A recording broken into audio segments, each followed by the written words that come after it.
Here I'm going to quickly demonstrate this Minolta SRT201 camera equipped with the MD Rocker X 50mm f1.7 standard prime lens.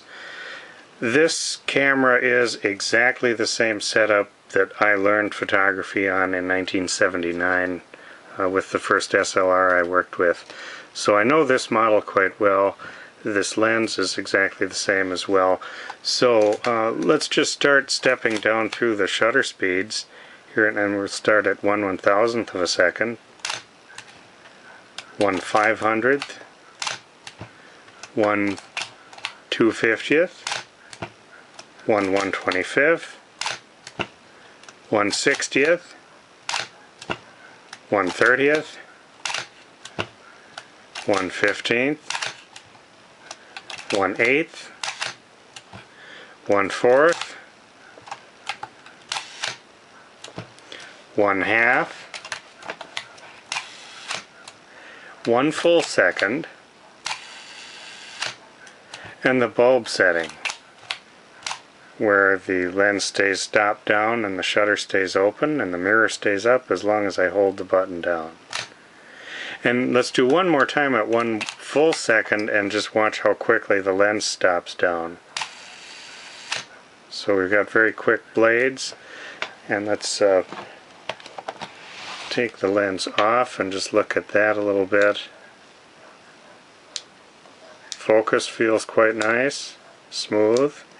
Aperture ring, nice clicks on all the stops, and if we look at it in the f16 position, we can see that the blades are very quick and it looks nice and clean. When I look at it against a bright light, and I know you can't see this, I don't see any fungus or problems in it. So it looks like a nice lens. As we look in the camera here, let's do that one more cycle. This foam looks really good right here. Nice, pretty clean inside. Looks like maybe a little bit of dust on the mirror, but a pretty well maintained camera. Lens mounts nicely. Stop down preview. And on the top, shutter speed dial turns nicely.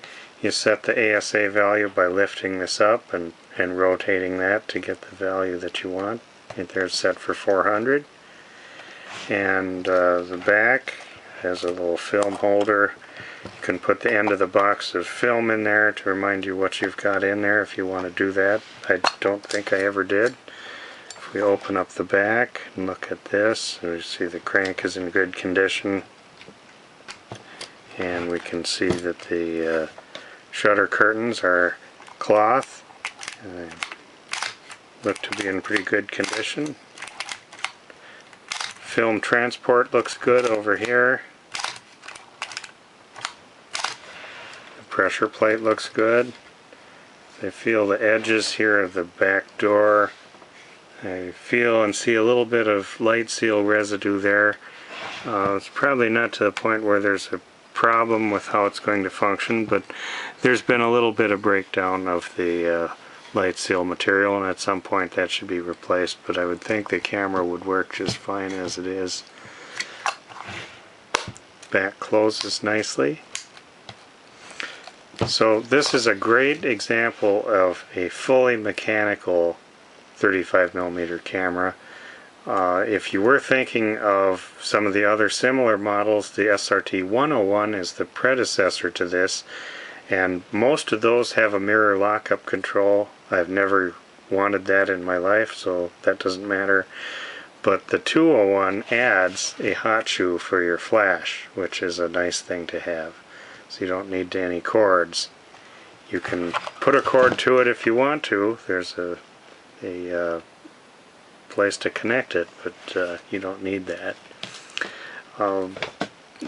I don't have the original Minolta lens cap, but I have this 55mm cap that fits on the lens nicely, and looks like a good camera probably ready to take pictures. The only thing that you'll need to do is put a battery in here. I verified that the meter is sensitive to light and it responds. This takes a special battery. The original ones were 1.3 volts, I believe, and what you get now is 1.5 or 1.55, and that voltage difference will throw it off, so you need to deal with that one way or another. Either have the meter calibrated for the lower voltage or find a way to put a lower voltage battery into the camera. And there's all kinds of information on the web about that. Other than that, in my opinion, this is a very substantial, excellent camera. Feels great in the hands. Everything about it is quality and ruggedness, and I'm very impressed with this model.